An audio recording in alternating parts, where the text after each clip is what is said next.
And what epigenetics, that's a new emerging field in science, says is that we're not prisoners of our genetics, but rather our lifestyle choices can turn on or turn off the expression of our genes. Oh, wow. So that's within our control, which is quite optimistic. So it would behoove everyone to learn what their variants are and how they can best optimize them, how they can turn off the ones that will help them and turn off the ones that will hurt them. Hey, everybody. Welcome to the Grow Yourself podcast. I'm your host, Kevin McNulty, and this is your personal development school of growth, where each week my guests and I will bring and break down big ideas and practices that will help you learn, grow, and succeed in life. Thanks for checking us out. Now let the growth begin. Hello, everybody. Welcome to another edition of Grow Yourself Personal Development School of Growth. Thanks for joining us today. And as I always like to say, but we're in a new year, and I want to remind everybody that the purpose of this podcast is to help you, by the way, me, grow from the inside out as humans in every capacity. And so I just try to have guests who can do that.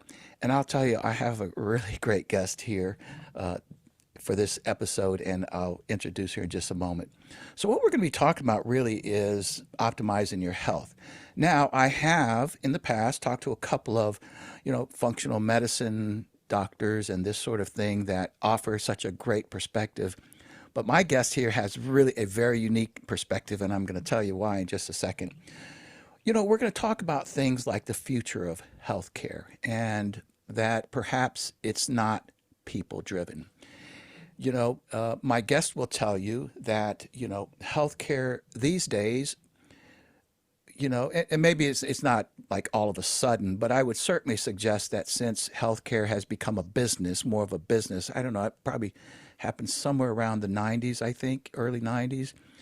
In any event, there's this breakdown between healthcare being healthcare and healthcare being a business. And this is in part what we're talking about, but we're really going to get into many more things about how to take care of yourself. But I think we'll talk about, how you can take control of your healthcare. And my guest has written an extraordinary book, and in fact, it's called Optimizing Your Health, an approachable guide to reducing your risk of chronic disease. So we'll talk about chronic disease, but many, many other things. So my guest name is Emily Gold, Emily Gold Mears, and and this is what's different about her. She's a citizen scientist. Now, what's different about that? Well, she's not a physician, and she's not, strictly now. She may correct me with some of this, but she's not strictly in the healthcare business. She is a former attorney who decided that she was going to dive into understanding healthcare and how people can take care of themselves. And so she's just done this extraordinary job of doing so. And then out of that came a very, very good book. So Emily Gold Mears is a citizen scientist, a research analyst, and I love this term, a biohacker. I mean, we've heard of hackers. She's a biohacker, okay? And an author. She's a former attorney. She shifted her advocacy efforts to seek information and on optimizing health, and for us, helping us with research and analysts, in the science and in medicine and so forth. So her research focuses on the intersection of functional and allopathic, I'm sure she'll correct me on that, allopathic medicine, and the critical requirements for individuals to become their own health advocates. Think about that for a second.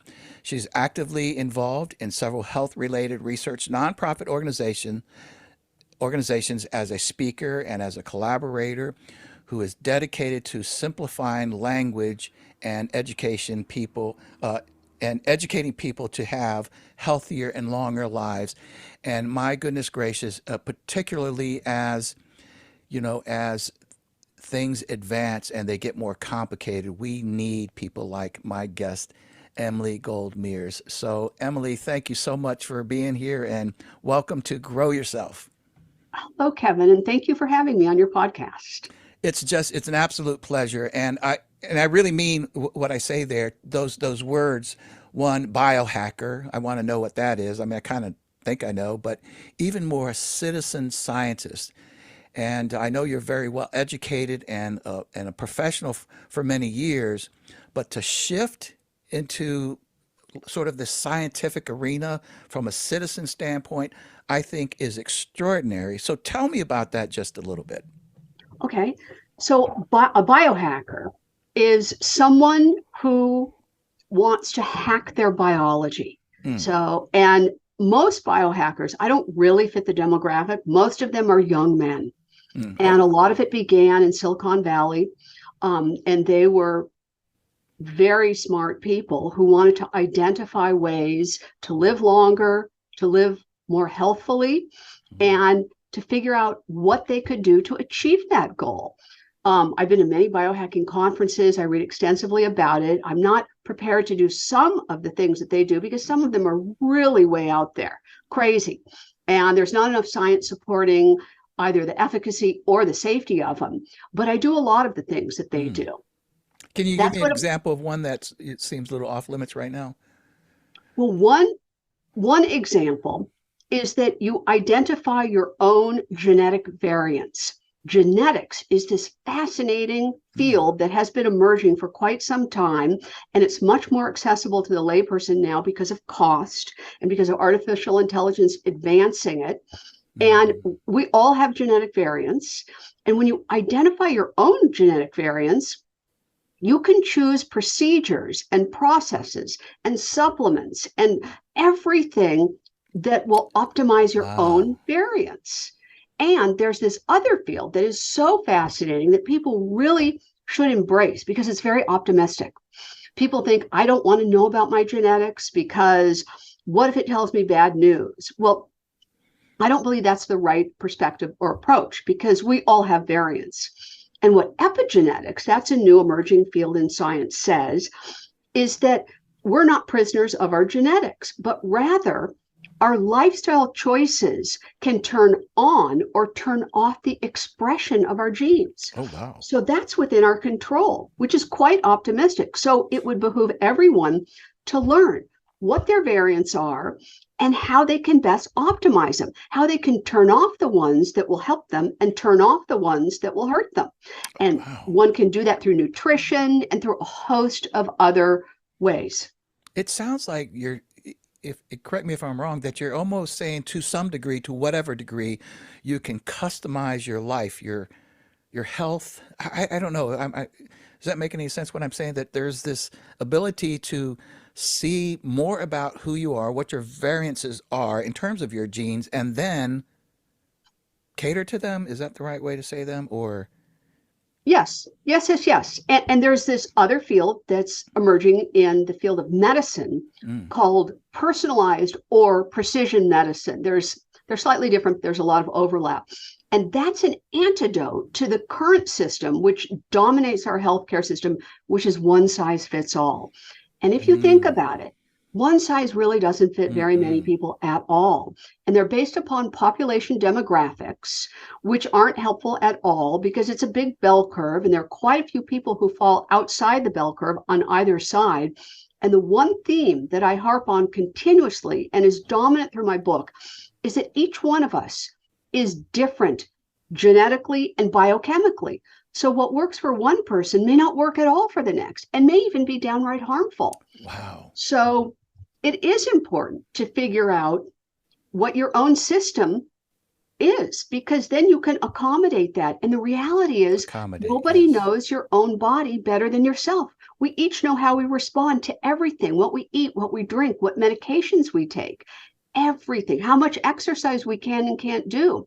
We feel the symptoms in a way the doctor cannot feel the symptoms.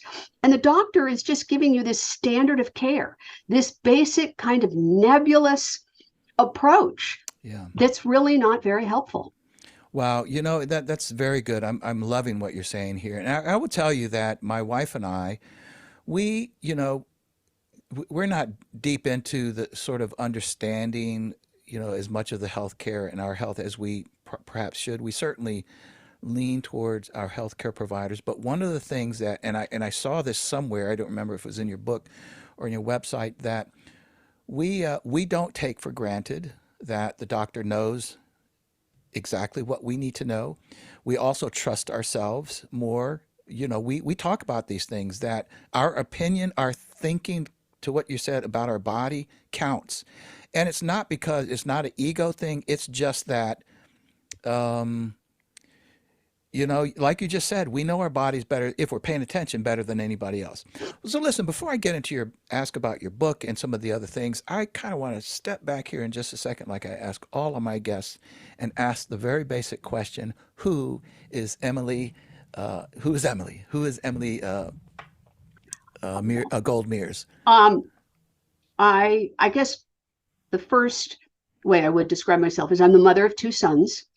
Um, and I was a lawyer. Happily, I don't practice law anymore. I did not love the practice of law, although it gave me great research skills, Sure. to Oh, I which imagine. I used in a different way. I've always loved science, and I observed quite some time ago, far before the pandemic, that our country has a real science literacy problem. And that dismays me because science Mm. affects everybody. And Yeah. it's really quite fascinating. Not only science, but biology. Our bodies are so remarkable. I believe they are designed to heal. And I learned most Mm. of my lessons the hard way because I did everything wrong. I ate horribly. I my exercise approach was wrong. I was a distance runner. It was too much for me, and I didn't Mm. understand what I was doing internally. I didn't understand what my diet was doing internally because I didn't gain weight because I was a runner, but I was doing some serious harm internally. And it wasn't until I became symptomatic and I observed my father, who I adored. I had the best father in the world, and he got vascular dementia. And Mm. that is a horrible thing to observe a loved one steadily decline. I mean, it's really awful. And so many people have already or will face this situation. I've never heard of And that. our healthcare system isn't handling it well at all. And Mm. I wanted to understand, is there anything I could do to slow the progression of his disease? Or is there anything I can do to avoid that fate myself? And Wow. I learned so many fascinating things, many of them free or low cost. So there's not a lot of incentive for the business community to promote them. And I I believe thought that. people need to know. I need to share what I've learned so that people are not prisoners of their bad choices. And I really was making a lot of bad choices. But I maintain that we learn our best lessons from bad choices and from failure and from doing it wrong. They really stick Hmm. with us. And I changed everything around. I caught them, I think, I hope, with enough time so Mm. that I could kind of turn my ship around and redo everything. And remarkably, I have so much more energy. I have far less brain fog. I test my blood all the time, and my biomarkers reveal that my biological age is far less than my chronological age. Very And it's a interesting. result of doing everything. Now, I don't expect most people to be quite as obsessive as I am. I do it because I'm fascinated by it. And also, I place great value on feeling well. I think that other people would too if they had a taste of it. The weird thing is that we, as humans, we adjust to sort of a low level of malaise. If it's just kind of Hmm. not great, but not Hmm. terrible, we just sort Yeah. of adjust to it and we get used to it and Yeah. we accept it. Yeah. And we shouldn't. Yeah. Admittedly, I have like some rotator cuff issues. And to your point, uh, people ask me, well, what are you going to do about it? I said, well, I'm just going to wait till it gets bad enough that I have to do the surgery, even though I already know that I could probably use it. Although I'm starting to question whether or not it can heal, you see, because it's not terrible. I mean, it just depends on the day. But in any event, well, let me ask you about your book. And, I want to say this too, that, you know, as a citizen scientist, if that is what I believe it is, and that is you're a citizen who has chosen, you're outside of the healthcare field, technically, you're a lawyer, and you decided to go into research and learn and study, and so one certainly should call you a scientist. But, I don't know, would people criticize you for being a citizen scientist? Oh, I'm sure. I mean, people criticize everyone for everything. So I mean, I absolutely, love I'm it. open to it.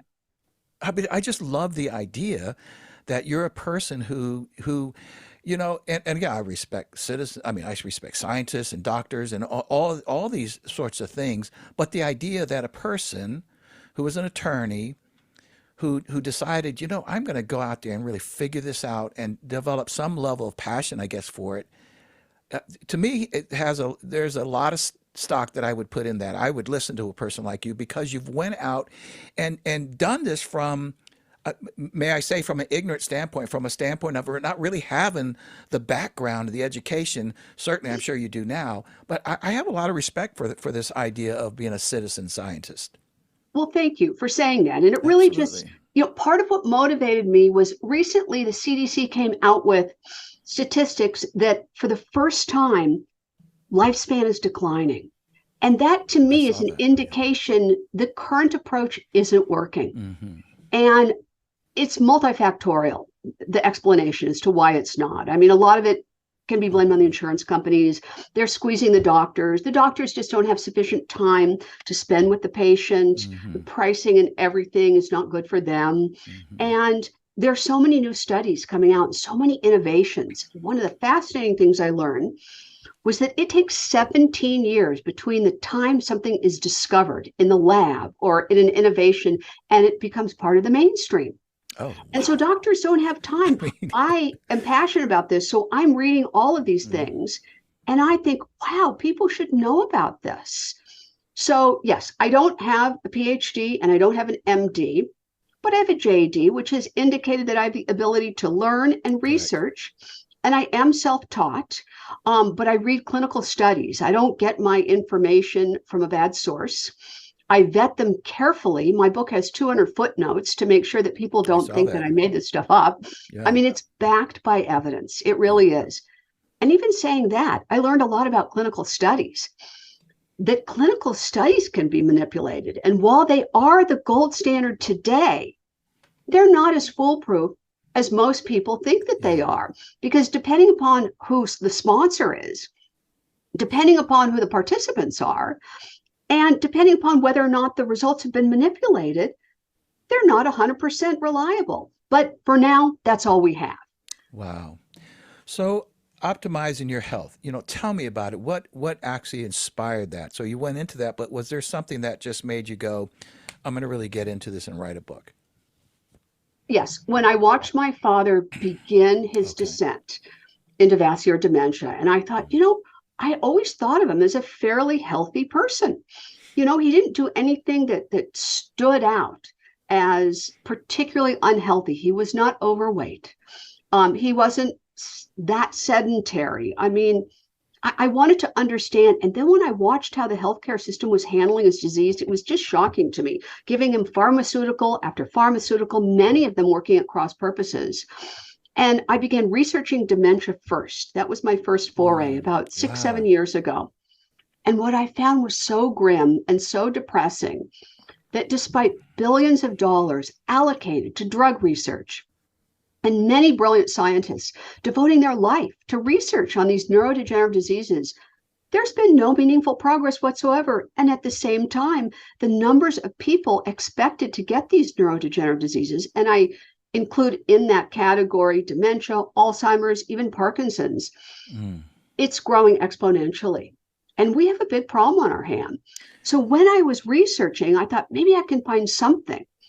And I couldn't find a lot. But what I could, mm, once you have the disease and you're fairly far along, there's really not a lot that you can do. And so I expanded my research and I thought, okay, how can we prevent it or at the very least postpone the onset, push it off as far as we can?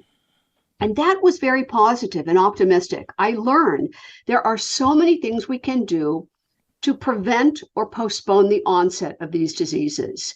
very And a interesting. lot of them are easy to do and they're free. And people need to know about them and they must incorporate them into their daily life. This is very, very interesting. And this is in your book? Yeah. Because I've read through your book, but I haven't read it all. But now I'm sitting here going, I'm going back and reading that whole thing. Because I mean, I'm at the age where maybe some of these things could start. I'm 63, and it might start happening. And your point is well made there. Let's be proactive and see if we can. I mean, I don't know. I don't have any real dementia in my history of my. I don't think, but I don't think that's necessarily a marker either that you will or will not, get Alzheimer's, dementia, or whatever the case might be. What about cancer, though, Emily? We in this we live just south of Nashville in a little bedroom community. I would say little, it's not little anymore. But let me just say, let's just say the people in our church, and so rather, that's not a small church, but it's a medium sized church. We know so many people who either have cancer or have gotten cancer, and I'm going, there's something wrong here. This cannot be in my circle of people that many people have had cancer. What's going on with that? Do you have So any I idea? learned something very interesting, that most of these chronic diseases, Alzheimer's, cancer, and all the rest, they're not genetically based. Maybe, depending upon Oh, who you listen to, perhaps 10, at most 20% of them have a genetic foundation. interesting. And that means the rest of it, 80 to 90%, is environment and lifestyle. And I'm a believer that a giant component of cancer and all these diseases is our toxic exposure. Currently, the US permits more than 85,000 chemicals in our food, our water, our Believe that. commercial products, things that we eat, things that where we sleep, the clothes that we put on. We're literally surrounded by toxins that have not been adequately tested for safety, and many of which are banned in other countries. Yes, I've heard that. So that's got to be a big component, I think.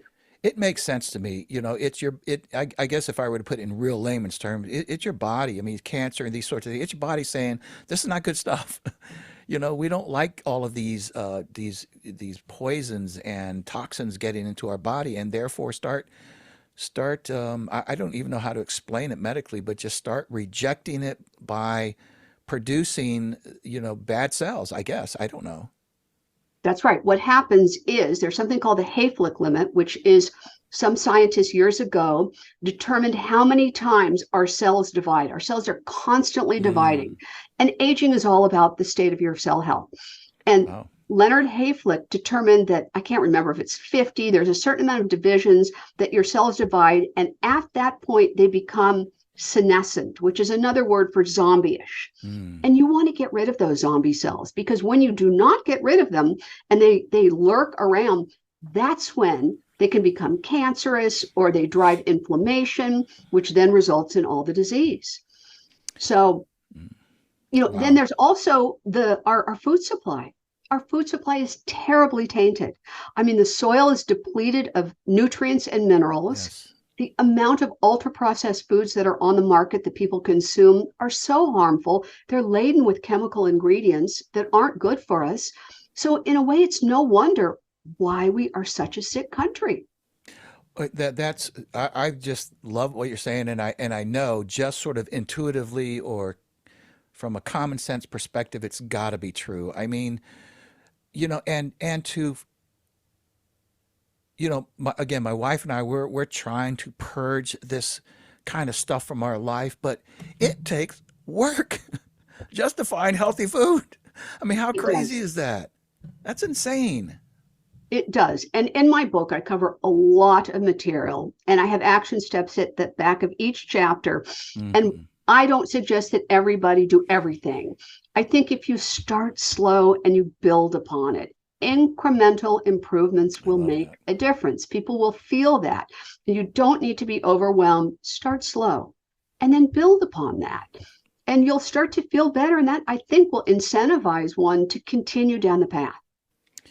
So let me step back here. I want to know a little bit more about, sort of your vision about, what you hope or your mission about what you hope this book will, what your mission is, what your vision is for, the results of the work in your book. And let's start with that. I'm real curious about what it is. I want people to know what you're thinking about, what you hope comes out of this book, I guess is my point. Well, that's a good question. My mission really is simply to share what I've learned. I'm Mm, not selling anything other than the book. I mm, mean, and so many people have a conflict of interest. They're selling so many different things that they have a little bit of inherent bias. I have none. This is just research that I learned. I was excited about it. I acknowledged how sick the country is. And I've had a lot of frustrating experiences on my own in the healthcare system. And I thought, people need to know about this. I want to, if I could have one positive impact in my life, I want it to be sharing what I've learned to help other people improve their health. That's fantastic. And that gives everybody that's listening and watching incentive to go pick that up, understanding what your motives are here, to go really read your book and learn how to, as we say, take control of your health care, however you want to put that. Okay, so before we get into kind of talk maybe about a few more things, I think you've already offered some really great ideas here, but a few more things. I want to talk about maybe this idea of you know, well, let's just start with this idea that, what is like the one thing that, I mean, if you have to really narrow this down, the one thing that you would say to people to start really improving, or let's really say pursuing a healthy lifestyle relative to their physical body, their mental and body, what would that thing be besides incremental growth? Because I'm in total agreement with you on that. But what would you just say if you had like 30 seconds to tell somebody on a subway train, here's what you ought to do? It's such a hard one because Yeah, there's so I many imagine. things. Yeah, it's not Can I fair. give you two? Because Please. there's Yes. so many. So I really think sleep is the most important. Oh. Because if you don't have Oh, functional sleep, wow. if your sleep is very disordered, it's going to be hard for the other things to be optimized. And I talk about easy, inexpensive, cheap, free ways to improve that without taking pharmaceuticals. But the other thing that I've learned along the way is that your gut is so important. And recently there have been so much written about the gut microbiome. And what I've learned personally and through my research is that if you have severe gut dysbiosis, and most of us have at least some level of gut dysbiosis, which simply Dysbiosis. means an imbalance of good and bad bacteria. Okay. And most people are walking around with that. But if you can't improve that or optimize your gut, you probably won't fix everything. It affects your sleep. And then your Mm. sleep affects your gut. It affects your brain. It affects everything. So that would be I would really work on your sleep. I would work on the gut. And then of course, there's so many other things. Well, there's a couple of things I want to ask you about because you talking about speaking about the gut. I know that you also have a chapter about your um, what is I'm looking about your oral. Yes, the oral microbiome. I've never heard this before. Right. A Wow. lot of people haven't. And I'm asked about that all the time because there's much less written about our first line of defense, which is the oral microbiome. And optimal health literally begins in your mouth. It is known that there is a correlation between oral health and systemic wellness. Things that begin in Wow. your mouth, periodontal disease, they've associated with dementia. There's a particular kind called P. gingivalis that goes up through your bloodstream and it crosses your blood-brain barrier into your brain. And they found it in people who have dementia and Alzheimer's. And what you put in your mouth goes into your bloodstream. And if you have a lot of bad bacteria, or if you're using the wrong products, like an alcohol-based mouthwash, what that does is that kills all the bacteria on your tongue. Wow. And you don't want to do that because you have good bacteria that you want to preserve. And thankfully, there's a lot of non-toxic alternatives available. In my book, my 19th chapter is a resource chapter. I have no affiliation with any of them, none. I don't make anything, Nice. but they're what I've vetted, products and services that are correlated with every chapter that are good alternatives. There are toothpastes on the market that most people use, the most familiar brands that are filled with really bad I chemicals. can believe that. It's a funny thing that I remember several years ago. I saw, I don't know if it was a documentary or maybe it was an article I read. And it was something that I watched that they talked about the idea that, you know, this the whole idea of foamy toothpaste really came, it was really more of a sort of a experiential thing as opposed to it doing anything for you. It's not natural. It was created to make it feel like you got this, it's like having, a lot of soap on your hands. Have you heard this? I think it was by, um, what was one of the first toothpaste? I don't remember the company, but in any event, so that it really serves no purpose Same except to with make you feel like you're shampoo. doing something. Yeah, And there's shampoo. actually a chemical that causes that sudsing. It's called Oh, SLS, sodium interesting. lauryl sulfate or something, but it's SLS and it is responsible for the sudsing nature. And we don't need that. That's one chemical that we could do without. So, yeah, Yeah, and but today, if people if I had shampoo that didn't foam up, it didn't lather, I'm not sure I would think my hair was clean. We've gotten so accustomed to it, but it's all experiential, isn't it? It has nothing to do with improving, the shampoo or whatever the case might be. It's How fascinating. experiential, but even more than that, it's marketing. It's And we marketing. all fall prey to Yeah, marketing. Marketing is so yeah. powerful, and marketing is 90% of everything. And the marketers are brilliant, and they Yes, they figured are. out how to market many things that are harmful to us, or at least are not very good for us, without Yes, regard to our health. yes. Okay, so I'm going to step through a couple of other things here. And I would love, again, sort of maybe a really main point, if you will, about, for instance, and these are things that I've heard a lot about. So, first of all, about the gut. Now, what is the one best thing that somebody can do to improve their gut?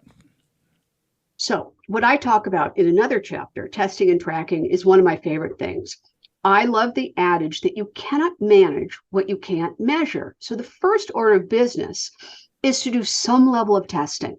And it is additional cost, but the reality is getting sick is really expensive, and taking the wrong supplements or doing the wrong things are unnecessarily expensive. So, if you can first identify Mm. the state of your gut dysbiosis or the state of Mm. your health, your internal health, initially, then you'll know what your next steps are, how to approach. Oh, wow. And you want to maintain a balance of good and bad microbes. And you have to first identify what your baseline is. How brilliant is that? So I mean, the it's just first common thing sense. is to do some testing. Yeah. And there's so many tests available now. You can either get them through a functional medicine doctor. It's unlikely that a conventionally trained or an allopathic doctor will be on board with this. But there's also, if you can't find a functional medicine doctor, there are a lot of platforms now where you can go online and you can order your test, and many of them included in the price comes with an analysis of the results. Interesting. So I suggest people do that. You will find really interesting data, and it's important to collect the data before you begin. That's interesting because one of my daughters actually gave me a gift certificate to one of these online companies where you could submit and get a report on your gut and all this sort of Oh, thing. that's So, great. so Terrific. uh, I need to just go find it. Okay, now inflammation. So inflammation gets a lot of press, and there's two kinds of inflammations. There's acute inflammation, which we would die without. And Mm. that is Oh, described as yeah. if you cut yourself, all the, your body responds with an inflammatory response, which is healing. And we need Mm. that. We have to have that. The issue arises when that acute inflammation fails to turn off and turns into chronic inflammation, Wow. and it doesn't turn off. And that's what drives all disease. And there's even an expression, which I love, called inflammaging. And what Mm. that is this kind of low level chronic inflammation as we age that doesn't turn off and increases and increases. And that's something that you want to address. So when you say turn on or turn off, then obviously you're talking about some level of treatment to get rid of the inflammation, is what you're suggesting. Is that right? There's so many things to I do. And can once imagine. again, you can test to find out the levels of Mm. inflammation. I mean, there are biomarkers. No kidding. CRP is one of them. Mm. And your doctor, I'm sure, has in their basic blood tests, they always ask for CRP. I mean, Okay. that's a basic one. And Mm. well, I like all those biomarkers, and I like to find out about them. Yeah. By the time that you see a concerning result on a lot of them, you're not too late, but you're better off starting before it shows up in your blood. I see. Um, and there's so many things that you can do. The Because every food that moment you of eat, inflammation, right, is tearing down on your body, right? It's tearing your body up. Even though it might be just a little at a time, but whatever the case might be. right? Certain foods are pro-inflammatory Mm. or anti-inflammatory. Seed oils, that's a Mm. big one that people don't know about. Even the best restaurants with the best of intentions are using horrible oils.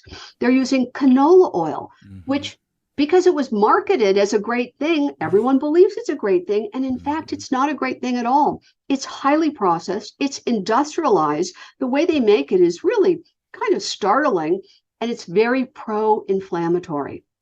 So there are other foods and things, supplements that can improve it. Cold therapy can reduce your inflammation. Photobiomodulation, which is red light therapy, can bring down your inflammation.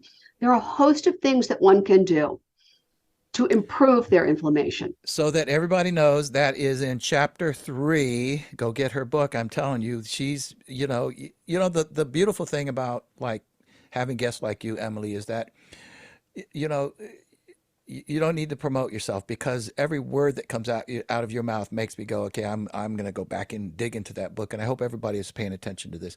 Okay, so now the next one is stress. I mean, listen, I talk about stress. I'm a personal development coach, and I have this cursory knowledge of stress, understanding. I really try to really more associate it to whether it be communication skills or so many other things that, the whole fight or flight thing, but I don't have an in-depth knowledge about it. So what do you say about stress? What's that one big thing about Stress stress? is a biggie. It's really, really important. As a matter of fact, you can have everything else lined up. You can have the best nutrition, Mm, the best physical exercise program, the best sleep. But if you are overcome by stress and it's unrelenting, you're going to have problems. Now, that's once again, there are two different types of stress. There's mm, acute stress, which I believe is necessary. mm. It's the chronic stress. It's the unrelenting stress that's a problem. And there's a concept that I love that's called hormesis. And I talk about it in the book. And what it is, it's exposure to acute, short-acting stress causes an adaptive response in our body that ends up improving our resilience. So little exposure to stress is actually good for us. You know the expression, that which does not kill us, make us stronger. Well, Yes. that's what hormesis is. Okay. We need a little bit of stress. Otherwise, we become so complacent and kind of lazy that that's not good either. Mm, It's just the key is to modulate the amount of stress.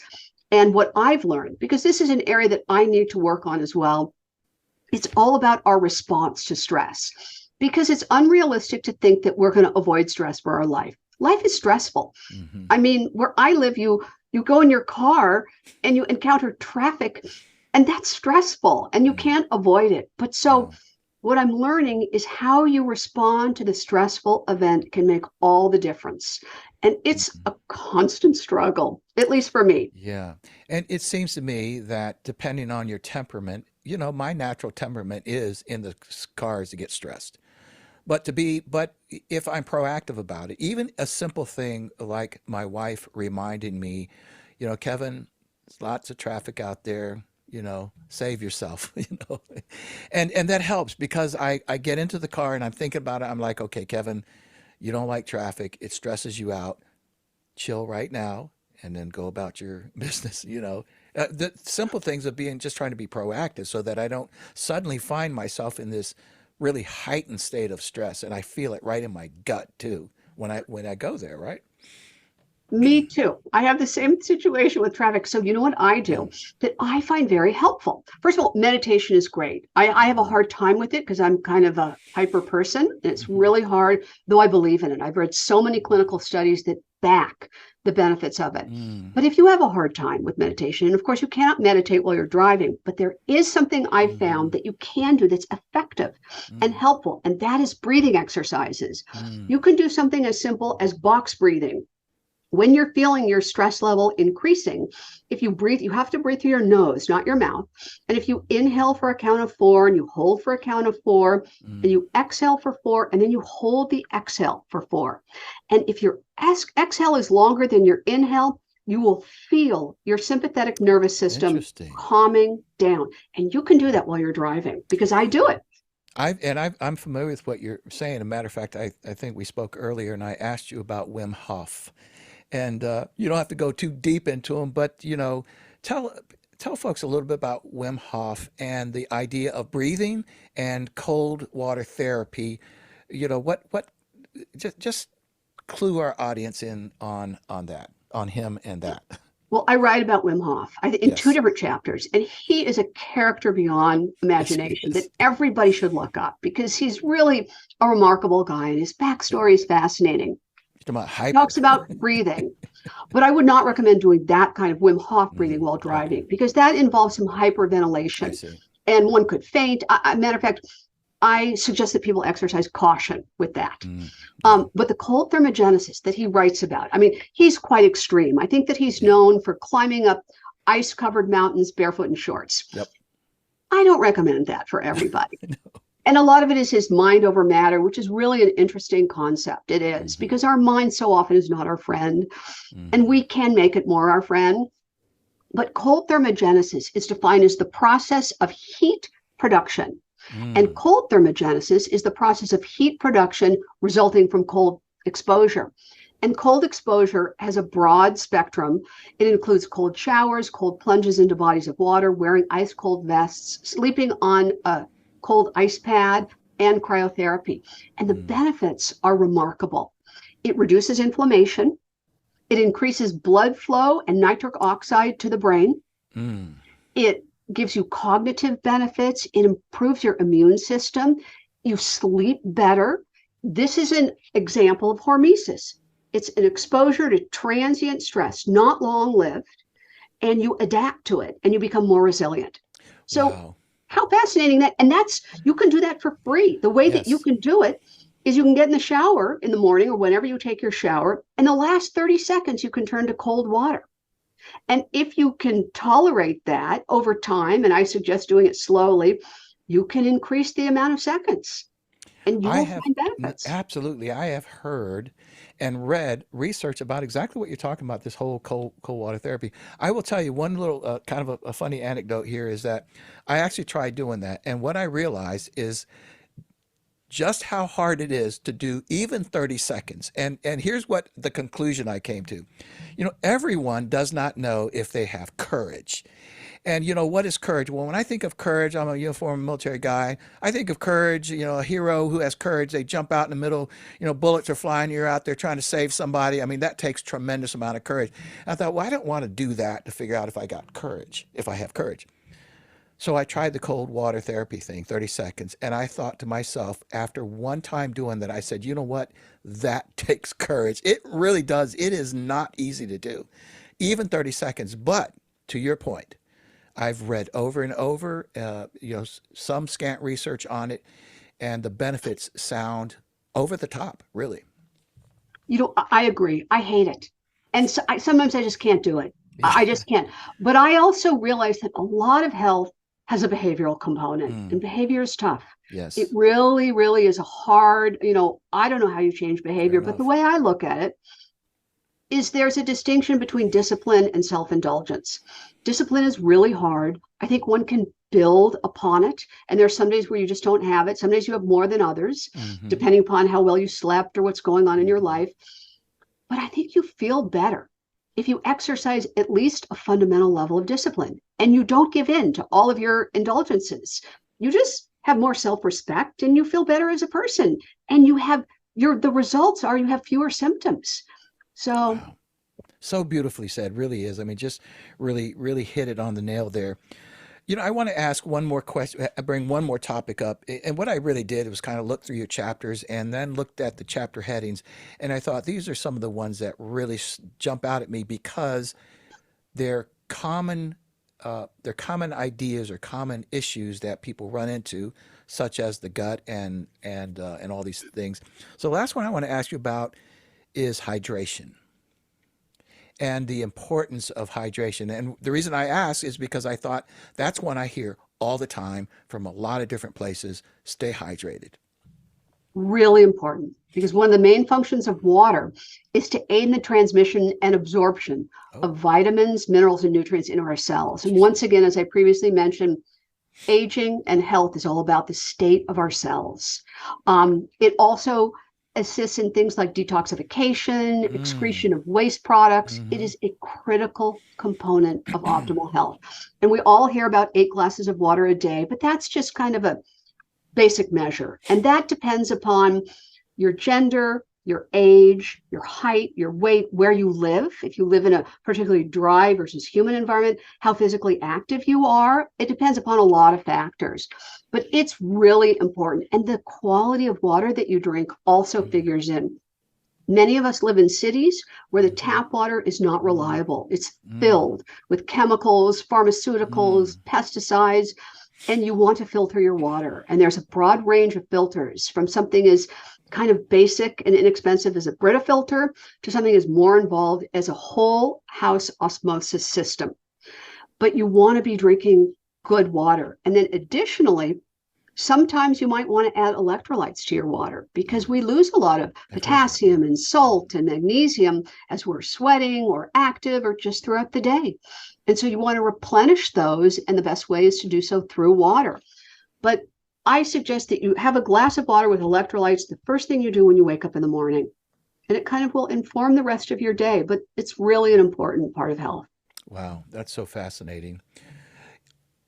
Anything else that you would particularly like to point out relative to your book or the research that you have done before we find out how people can find you and where they can find your book and all that sort of thing? Anything else?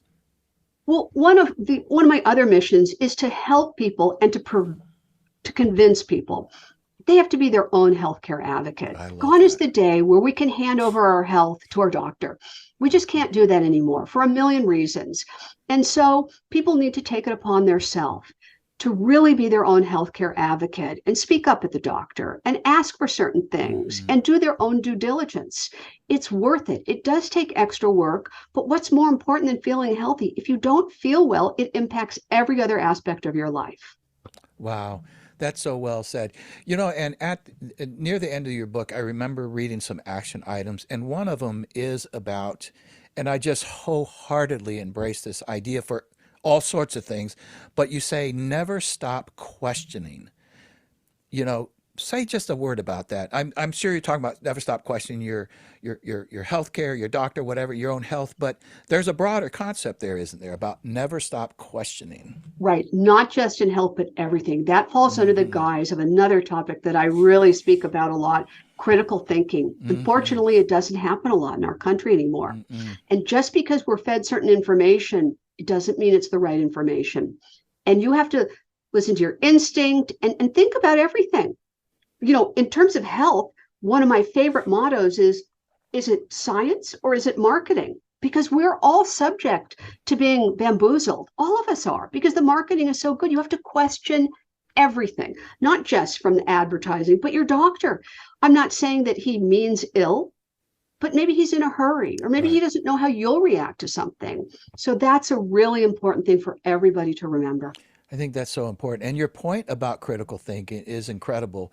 It, I think it goes to say that with not just with Google, now it's going to another level with AI. You can ask a question inside of an AI app and churn out unbelievable information. How and so okay, that's cool. If you want to figure out okay, what's a good title for this book about this, okay, that's nice. But it also will make us lazy, I believe, right, Emily? It's gonna, we don't have to think or well, yeah, we don't have to think anymore.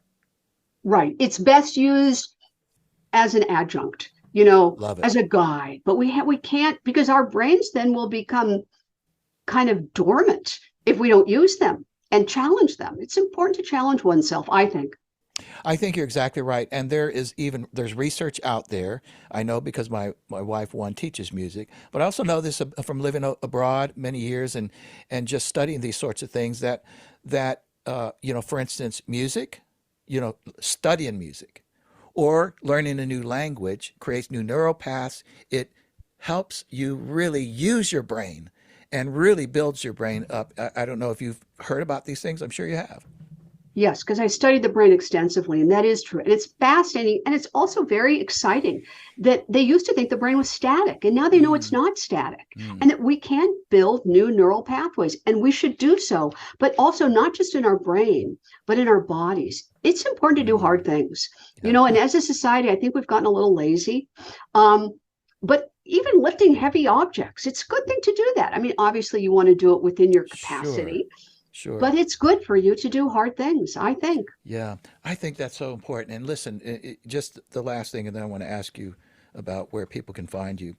To your point, this is very, very important. I just mentioned I was 63, and I know that particularly with the pandemic, I was, I, I used to travel a lot, speaking and coaching and all these sorts of things, and that just went down. And then suddenly here I am on Zoom. I'm spending 90% of my life inside of my office, I mean, my working life, and just not moving around. And I could tell over those 2 years, it had drastically impacted not just my physical health, but my mental health. And I coach tennis to young middle schoolers. And so I would get out and I'd do coach, but I hadn't been playing any tennis at all. It's just coaching. And as if anybody doesn't know, it's different to coach and to hit balls at people than to get out there and actually move and practice your strokes and such. So literally last week, I went out and I decided I'm going to get back on the court and start really playing. And I love singles more than anything, but it takes a lot of energy. And I remember, Emily, that I got out there and I've always been like super fast. I'm quick. So somebody will try to do a drop ball on me and I'm there. And all my life, people go, how did you possibly get to that? I've always been like that. Well, I had this whole different idea of who I was as at 63, and particularly over the past 2 years, I went out and played, may have overextended myself a little bit, but I realized still that I still had some of this in me, and my mind had completely fooled me. I felt kind of old before I went out there and realized, Kevin, your mind has just gone dormant. Your body's gone dormant. You just need to get your butt out there and start doing something. It wasn't nearly what I thought, is what I'm trying to say. And we can fool ourselves into these sorts of things. Very true. Like I said, our mind is not Just, always our friend. yeah, that's exactly It's right. true. And movement, it doesn't, even if you don't want to go to the gym, if you're not Yeah. someone who does that, most of us are sitting at our computers. But so Hmm. just make a rule that every 45 Hmm. minutes you're going to get up and walk up and down the stairs or walk Hmm. around the block or do something just to Hmm. keep things moving. Little things, start slow and Little add things. onto them.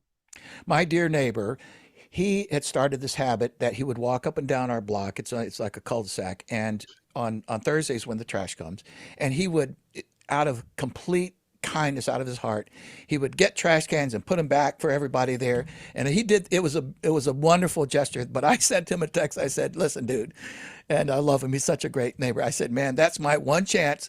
That's part of my routine to get out of my desk and go move that trash can. So leave it alone." But thank you and God bless you. So, anyways, wow, this has really been fascinating. I'm not surprised at all. But let me just ask, where can people find you, Emily? I assume your book's on Amazon and other places. Please just tell everybody where they can get in touch with you. Exactly. My book is on Amazon and it's on all the online book retailers, Target, Walmart, Barnes and Noble. It's in independent bookstores. I have a website, Mm. emilygoldmears.com, and I have a lot of social media that I probably don't use as much as I should. Instagram, LinkedIn, and Facebook, all under my Yeah. name, Emily Gold Mears. And that's the best way to get a hold That's of me. fabulous. And I highly recommend. I mean, listen, again, we don't need to promote you because the words coming out of your mouth just your do justice to what you apparently know. I do want to close with this. I didn't get around to asking you about it, so I'm just going to read this for our audience to hear, and then ask them to go to your website and read the rest of it. I'm just going to read the headlines, but when I read this, I just went, "Wow, that's really good stuff," and it's on your perspective page. There's a page there that says perspective. And these are just the headlines to things that folks need to go read about. It says that the future of healthcare, of the healthcare system, must be people driven. Wow. I mean, really. The second one says small, and you spoke about this, small and incremental changes in our behavior can improve the quality of our life and reduce the risk of chronic disease. The third one says turning the healthcare ship around one study at a time. Again, it's just a headliner, but folks, you have to go read what's under you. Another one is, and I love this one, fear is not good for the immune system. And then the next one says specialties have replaced the whole. Could you just say something about that real quick? Specialties have replaced the whole. Yes. That's another theme that I love is that when you go to specialists, and sometimes you have to, um, the specialists forget that everything is synergistic in our body. Nothing acts alone. You tweak Wow. one biological system and you've impacted all the rest. And they forget about that because they're so narrowly focused. They're so siloed Wow. about the one area. Everything that we do interacts with everything. You take one supplement and you don't even realize how it's interacting with other supplements or other pharmaceuticals that you may be taking. Nothing acts Wow. alone. That's beautiful. And that makes me think of this, that a doctor and, a doctor will treat one thing, and then because of that side effect, they have to then do this. I mean, this just goes to your point that you're making, is that Yes. all of these things are interconnected. And then the last one is, I love this one too: people, not patients. Yeah. It's so important there because, as you said, and it does depend on the doctor. I make a shout out to my doctor. But I searched for him high and low to find this person who treats me so well, who does give me time, who I can ask about, who's not offended if I question him about something, but I think he looks at me like a person instead of a patient. And That's great. isn't that part of what you're saying there? Absolutely. And good for Yeah. you for finding it. They're hard to find. Well, There are. listen, Emily Gold Mears, what a pleasure it is to have you. It's just, I'm so grateful to be able to have somebody who has spent really so much time in researching this and learning, and then passing on all this information to the rest of us who either won't, can't. I honestly, I mean, I'm not even being modest here. I just don't think I have the smarts to go and read up all this stuff and really figure it out. I mean, and so people like you, intellectual people who are intelligent but who care, go and do all of this work and then serve the rest of us by telling us about it. And God bless you, and I appreciate it so much. Well, thank you so much, Kevin. I really enjoyed talking to you. I appreciate the opportunity. The pleasure is completely mine. Thanks so much.